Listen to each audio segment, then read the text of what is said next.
নমস্কার, শুরু করছি আমার বাংলা। ভোটের ঘন্টা ইতিমধ্যে বেজে গিয়েছে। এবারে লোকসভা ভোট 7 দফায় 11 এপ্রিল থেকে শুরু আর 19 মে শেষ দফার ভোট। গণনা 23 মে।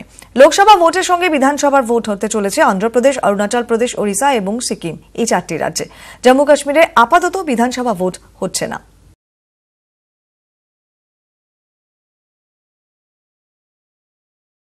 আনুষ্ঠানিকভাবে ভোটের ঢাকে কাঠি পড়ে গেল। 2014 সালে লোকসভা ভোট হয়েছিল 9 দফায়। এবার অর্থাৎ 2019 সালের লোকসভা ভোট হবে 7 দফায়। Time instead of 9 phases, we have 7 phases of election. First phase 11th April, second phase 18th April, third phase 23rd April, fourth phase 29th April, fifth phase 6th May, sixth phase 12th May, phase 7 19th May, date of counting 23rd May 2019.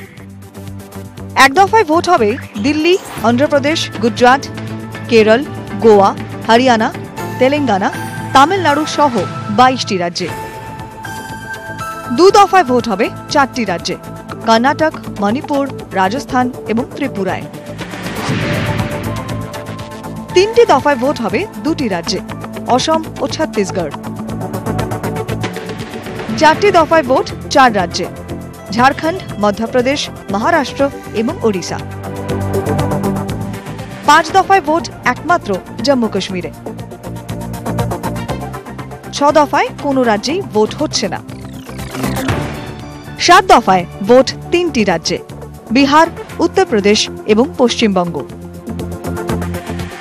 Lok Sabha ভোটের সঙ্গে 4 রাজ্যে বিধানসভা vote হবে, অন্ধ্রপ্রদেশ, অরুণাচল প্রদেশ, ওড়িশা এবং সিকিম। জম্মু কাশ্মীরে আপাতত বিধানসভা vote হচ্ছে না। নিউজ 18 বাংলা। আর এবারে পশ্চিমবঙ্গে 7 দফাতে হতে চলেছে লোকসভার ভোট গ্রহণ। এবার এক নজরে আসুন, চোখ রাখা যাক যে এই রাজ্যে কোন কোন কেন্দ্রে কবে ভোট। পশ্চিমবঙ্গে মোট 42টি আসনের জন্য 7টি দফায় হবে ভোট গ্রহণ। প্রথম দফা হবে 11 এপ্রিল। ভোট হবে কোচবিহার এবং আলিপুরদুয়ার আসনে। 18 এপ্রিল দ্বিতীয় দফায় জলপাইগুড়ি, দার্জিলিং এবং রায়গঞ্জ আসনে হবে নির্বাচন। তৃতীয় দফায় 23 এপ্রিল মোট 5টি আসনে ভোট হবে, বালুরঘাট, মালদা উত্তর, মালদা দক্ষিণ, জঙ্গিপুর এবং মুর্শিদাবাদ। 29 এপ্রিল হবে চতুর্থ দফার ভোট। রাজ্যের মোট 8টি আসন, বহরমপুর, কৃষ্ণনগর, রানাঘাট, আসানসোল, বর্ধমান পূর্ব, বর্ধমান দুর্গাপুর, বোলপুর এবং বীরভূমে ভোট হবে এদিন। 6 মে পঞ্চম দফার ভোটে বনগাঁ, ব্যারাকপুর, হাওড়া, উলুবেড়িয়া, শ্রীরামপুর, হুগলি এবং আরামবাগ। 12 মে ষষ্ঠ দফায় ভোট হবে তমলুক, কাঁথি, ঘাটাল, মেদিনীপুর, পুরুলিয়া, বাঁকুড়া, বিষ্ণুপুর এবং ঝাড়গ্রাম লোকসভা আসনে। সপ্তম তথা শেষ দফায় ভোট হবে 19 মে। রাজ্যের মোট 9টি আসনে ভোট হবে 19 তারিখ। দমদম, বারাসত, বসিরহাট, জয়নগর, মথুরাপুর, ডায়মন্ড হারবার, যাদবপুর এবং কলকাতা দক্ষিণ ও উত্তর। এছাড়াও রাজ্যে 2টি বিধানসভা কেন্দ্রে রয়েছে উপনির্বাচন। কৃষ্ণগঞ্জ বিধানসভা কেন্দ্রে 29 এপ্রিল এবং উলুবেড়িয়া পূর্ব বিধানসভা কেন্দ্রে 6 মে উপনির্বাচন রয়েছে। নিউজ 18 বাংলা। আর এরপরেই সমস্ত রাজনৈতিক দলগুলোর মধ্যে চূড়ান্ত তৎপরতা। এই মুহূর্তে প্রার্থী চূড়ান্ত করতে হবে তাদের, তার জন্য বৈঠক ইতিমধ্যেই বৈঠকের সিদ্ধান্ত সবকটা রাজনৈতিক দলেরই। একটা করে আপডেট দিয়ে আপনাদের তৃণমূল কংগ্রেসের দিকে প্রথমে চোখ রাখা যাক। প্রার্থী চূড়ান্ত করতে আগামীকাল দুপুরে তৃণমূল নেত্রীর বাড়িতে বৈঠক রয়েছে। সেখানে প্রার্থী তালিকা নিয়েই মূলত আলোচনা হবে। মমতা বন্দ্যোপাধ্যায় নিজেই গোটা বিষয়টি তদারকি করবেন। এছাড়া তৃণমূলের নির্বাচনী কমিটির যে 12 সদস্য ঠিক করা হয়েছে তারা থাকবেন, জেলা সভাপতিরাও থাকবেন। সৌরভ গুহ রয়েছেন আমাদের সঙ্গে। সৌরভ, আগামীকালের বৈঠকের ব্যাপারে বিস্তারিত জানতে চাইব। আগামীকাল বেলা 1টার সময় তৃণমূল সুপ্রিমো মমতা বন্দ্যোপাধ্যায়ের বাসভবনে বিশেষ বৈঠক ডাকা হয়েছে। যে বিশেষ বৈঠকে তৃণমূল কংগ্রেসের 12 জনের যে নির্বাচন কমিটি, সেই নির্বাচনী কমিটির সদস্যরা উপস্থিত থাকবেন অন্যান্য জেলার সভাপতিরা। প্রার্থী তালিকার চূড়ান্তকরণের এই বৈঠককে ঘিরে তৃণমূল শিবিরের উৎসাহ উদ্দীপনা প্রবলভাবে। যতটুকু মনে করা হচ্ছে যে কালকের ওই বৈঠকের পর যে কোনো মুহূর্তে কিন্তু প্রার্থী তালিকা ঘোষণা হয়ে যেতে পারে। এমনটা হতে পারে যে আগামীকালই ওই বৈঠকের পর বিকেলবেলা তৃণমূল নেত্রী বাসভবন থেকে প্রার্থী তালিকা ঘোষণা হয়ে যেতে পারে, কিংবা তার পরের দিন এই প্রার্থী তালিকা ঘোষণা হয়ে যেতে পারে। অর্থাৎ কালকের এই বৈঠকটা কিন্তু অত্যন্ত তাৎপর্যপূর্ণ এবং ওই বৈঠকের পর যে কোনো সময়ই কিন্তু তৃণমূল কংগ্রেস তার প্রার্থী তালিকা ঘোষণা করবে। ধন্যবাদ সৌরভ। প্রার্থী তালিকা চূড়ান্ত করতে আগামীকাল বৈঠকে বসে তৃণমূল নেতৃত্ব, আর তার পাশাপাশি যখন থেকে নির্ঘণ্ট ঘোষণা হয়েছে তারপর থেকে এই জেলাতেও শুরু হয়ে গিয়েছে দেওয়াল লিখন পর্ব। বীরভূমের ছবি আমাদের সামনে এসে পৌঁছেছে। বীরভূমে দলীয় কর্মী সমর্থকদের নিয়ে প্রচারে তৃণমূল নেতা অনুব্রত মণ্ডল। শুরু হয়েছে দেওয়াল লিখন। নিজেই দলীয় প্রতীকে রং তুলি দিয়ে দেওয়াল লিখন পর্ব সূচনা করলেন অনুব্রত মণ্ডল।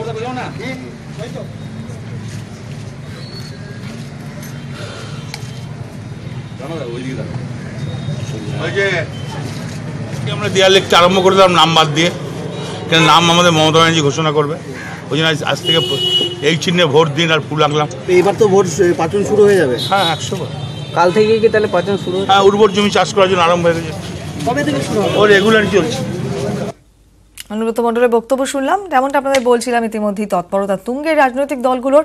আজকে প্রার্থী তালিকা নিয়ে বিজেপিরও বৈঠক রয়েছে। দিল্লিতে অমিত শাহ রাজ্য বিজেপি নেতৃত্বের বৈঠক। চূড়ান্ত প্রার্থী তালিকা নিয়ে মূলত সেখানে আলোচনা হবে এবং রাজ্য নেতৃত্বের সঙ্গে কথা বলবেন বিস্তারিতভাবে অমিত শাহ। বৈঠকে থাকবেন দিলীপ ঘোষ, কৈলাস বিজয়বর্গীয়। যেহেতু উপযুক্ত প্রার্থী এখনো পাওয়া যায়নি, ফলত চিন্তায় খানিকটা গেরবাসীবৃত্ত রয়েছেই। তৃণমূলের প্রার্থী তালিকা দেখেই সম্ভবত নিজেদের তালিকা তারা প্রকাশ করবেন, কিন্তু সেই বিষয়টিতে সিদ্ধান্ত হয়তো আজকের বৈঠকের পরই নিতে পারে বিজেপি নেতৃত্ব। আরও একবার আপনাদের জানিয়ে রাখি, আজকে বিজেপি নেতৃত্বেরও বৈঠক রয়েছে। প্রার্থী তালিকা নিয়ে চূড়ান্ত করবে বিজেপি নেতৃত্ব প্রার্থী তালিকায় কারা কারা থাকবেন। তবে যেটা এখনো পর্যন্ত রাজনৈতিক মহল মনে করছে যে তৃণমূলের প্রার্থী তালিকা দেখার পরই তারা সম্ভবত প্রার্থী তালিকা ঘোষণা করবেন, কারণ উপযুক্ত মুখ বা উপযুক্ত প্রার্থী যেমনটা বিজেপির তরফ থেকে চাহিদা ছিল সেটা আপাতত না মেলায় খানিকটা চিন্তার ভাঁজ বিজেপি নেতৃত্বের কপালে। অন্যদিকে আজকে আসন রফায় বৈঠকে বাম কংগ্রেসও রয়েছে। আজকে বৈঠকের সম্ভাবনা রয়েছে বাম এবং কংগ্রেসের। রায়গঞ্জ মুর্শিদাবাদ নিয়ে ইতিমধ্যে জট কেটে গিয়েছে। দুটি আসন সিপিএমকে ছেড়ে দিয়েছে কংগ্রেস। রাজ্যের বাকি আসনগুলো নিয়ে মূলত সিদ্ধান্ত হবে। সেক্ষেত্রে আজকের বৈঠক অত্যন্ত গুরুত্বপূর্ণ। আপডেট দেবেন উজ্জ্বল রায়, আমাদের প্রতিনিধি রয়েছেন আমাদের সঙ্গে। উজ্জ্বল, রায়গঞ্জ মুর্শিদাবাদের জট কেটেছে, কিন্তু অন্যান্য আসনগুলো রয়েছে রাজ্যের। সেক্ষেত্রে কিভাবে প্রার্থীর ডিস্ট্রিবিউশন হবে, কিভাবে দুটো দল একযোগে প্রার্থীর কথা ঘোষণা করবে, এখনো পর্যন্ত কি মনে করা হচ্ছে? দেখো, এখনো পর্যন্ত যা ঠিক হয়েছে তাতে সিপিএম এবং বামফ্রন্টের যে শরিক দল তাদের মধ্যে ফরওয়ার্ড ব্লক, আরএসপি এবং সিপিআই কে 3টি করে আসন ছাড়া হবে এবং একটি আসন বামফ্রন্টের বাইরে লিবারেশনকে ছাড়া হবে। বাকি যে আসনগুলো রয়েছে তার মধ্যে কিন্তু কংগ্রেস এবং সিপিএম এর মধ্যে আসন রফার সম্ভাবনা যেটা রয়েছে, কিন্তু সেখানেও কিন্তু বেশ কয়েকটি জায়গাতে কিছু নির্দলকে সমর্থন এবং কোনো মানুষ যারা রয়েছেন সেই সব এলাকাতে, অর্থাৎ সেই সব নির্দল প্রার্থীদের এই সমর্থন কোথায় কোথায় করা হবে। এখনো পর্যন্ত জানা আছে দার্জিলিং এ কোনো নির্দল প্রার্থীকে সমর্থন করা হবে কংগ্রেস এবং আমাদের পক্ষ থেকে। তবে এই যে কংগ্রেস এবং সিপিএম এর মধ্যে যে আসন, কোথায় কোথায় কারা আসন দেবে এবং কিভাবে আসন বন্টন হবে তা নিয়ে কিন্তু আজকে আলোচনার কথা হয়েছে এবং শরিকদের সঙ্গে যে সমস্যাগুলো এখনো পর্যন্ত রয়েছে সেই জায়গাগুলো কাটানোর জন্য কিন্তু আজকে আলোচনা হবে। ধন্যবাদ উজ্জ্বল। পাহাড়ে তৃণমূল বিজেপি বিরোধী জোটে এই মুহূর্তে জট, কারণ একক ভাগে প্রার্থীর নাম ঘোষণা করে দিয়েছে সিপিআরএম। তাদের হয়ে দার্জিলিং আসনে লড়বেন দলের সভাপতি আরবি রায়। তৃণমূল ও বিজেপিকে হারাতে কথা ছিল একসঙ্গে লড়াই করার। রবিবার বাগডোগরায় এই নিয়ে বৈঠকেও বসে জোটসঙ্গীরা। তাল কাটল বৈঠকের মধ্যেই। জোটের অন্যতম শরিক সিপিআরএম দার্জিলিং আসনে তাদের প্রার্থী হিসেবে দলের সভাপতি আরবি রায়ের নাম ঘোষণা করে দেয়। आज हमने हमारा पार्टी का उम्मीदवार का घोषणा किया, मनोनीत किया हमारा श्रद्धेय आरबी राय साहब को, और ये सर्वसम्मति से आज घोषणा हो गया। তৃণমূল বিজেপি বিরোধী এই জোটের বৈঠকে উপস্থিত ছিলেন সিপিএম থেকে অশোক ভট্টাচার্য, কংগ্রেস থেকে শঙ্কর মালাকার, জ্যাব থেকে হারকা বাহাদুর ছেত্রী, জিএনএলএফ এর মনঘি সিং, সিপিআরএম এর অরুণ ঘাটানি। পাহাড়ের মানুষের কথা মাথায় রেখে পাহাড়ের বাসিন্দা কোনো গোর্খাকে প্রার্থী করতে চেয়েছেন হারকা বাহাদুর ছেত্রী।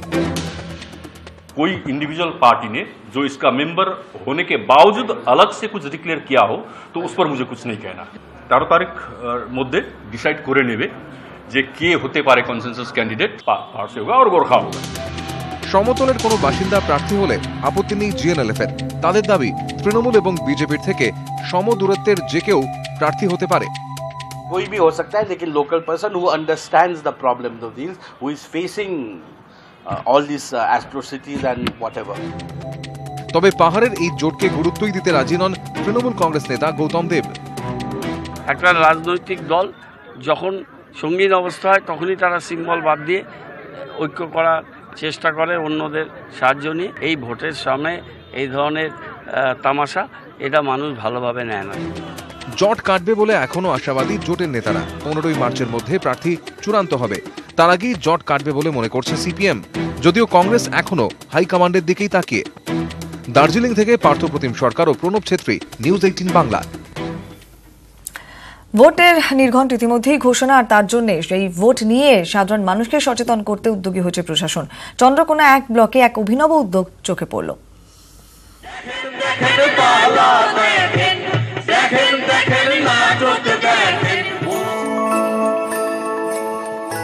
মঞ্চে নাচছে পুতুল, নেপথ্যে কোনো সুতোর নড়াচড়া নেই। পুতুল নাচছে নিজে থেকে। আসলে ছিল মানুষ, হয়ে গেল পুতুল। এবারে এমন যন্ত্র আসছে যে আমি যাকে ভোট দেবো কাগজে তার উঠবে ছাপ।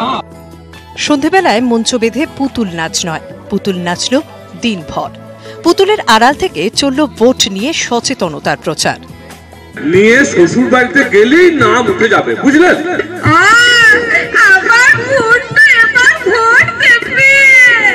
পশ্চিম মেদিনীপুরে চন্দ্রকোনা 1 ব্লকের মাংরুল, খেতবাই, শ্রীনগর সহ কয়েকটি অঞ্চলের বাসিন্দাদের ভোটমুখী করতে উদ্যোগী প্রশাসন। বীরভূমের একটি নাট্যগোষ্ঠীকে দিয়ে প্রচার চালানো হয়। ইভিএম বা ভিভিপ্যাট কি, কিভাবেই বা ব্যবহার, হাতে কলমে দেখালো পুতুল, তৈরি মানুষ।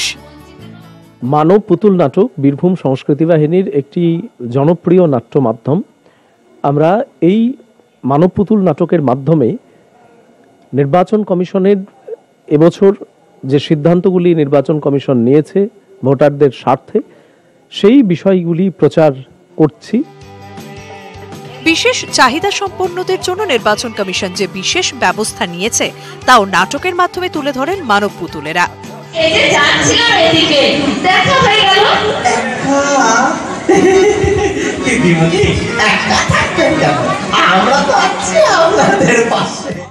ইভিএম বা ভিভিপ্যাট যে মেশিনগুলো ব্যবহার করা হবে, ভিভিপ্যাট এই ইউনিটটি নতুন, তো এটি জনমানুষের কাছে মেশিনটি সম্পর্কে পরিচিতি করানোর জন্য এসভিপের পার্ট হিসাবে 232 চন্দ্রকোনা এসিতে বিভিন্ন জায়গায় আমাদের এই প্রচার কাজ চলছে। পুতুলের ভোট কথা, কথা বলা পুতুল নয়, পুতুল সেজে ভোটের কথা বলল মানুষেরাই। নাটকে আর নাচে গানে চলল ভোটের সচেতনতা। চন্দ্রকোনা থেকে সুকান্ত চক্রবর্তী, নিউজ 18 বাংলা। পারুন আবার কি রে? আমি সব বলবো।